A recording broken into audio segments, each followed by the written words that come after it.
yan. Fry muna natin yung pork hanggang sa na brown siya. Kasagyan natin ng oyster. Tapos isip sa side natin. Isa natin yung carrots na mayroon. So, yan.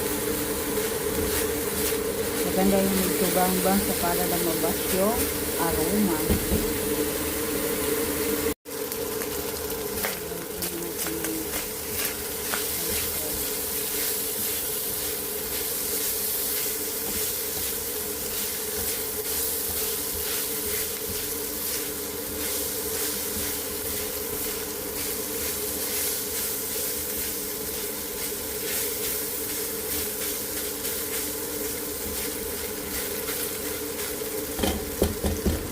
Side na natin. So, dito na tayo sa isang part para mag-isas na carrots.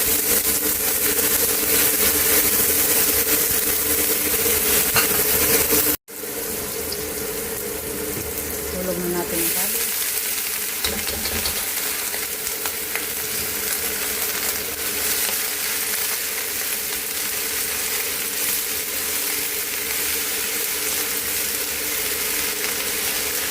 Isipin lang natin sa hanggang sa mag-absorb na siya.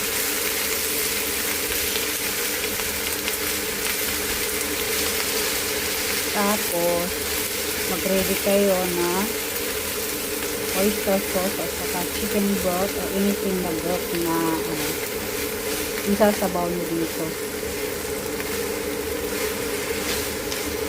Lagyan ng konting tubig, kasayaan mag 50%, tapos ihulog natin ang ating ginsa kanina na minced pork.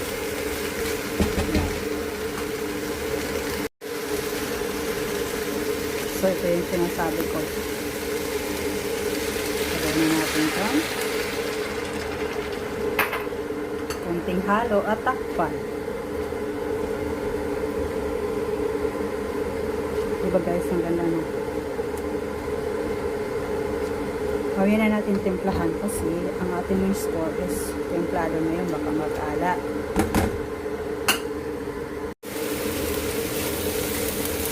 Ayan, hulog na natin ang pork.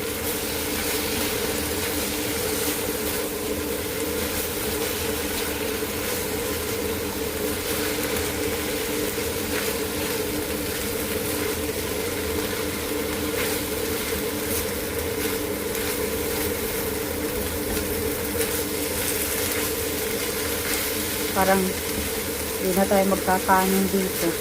Puro na lang gulay.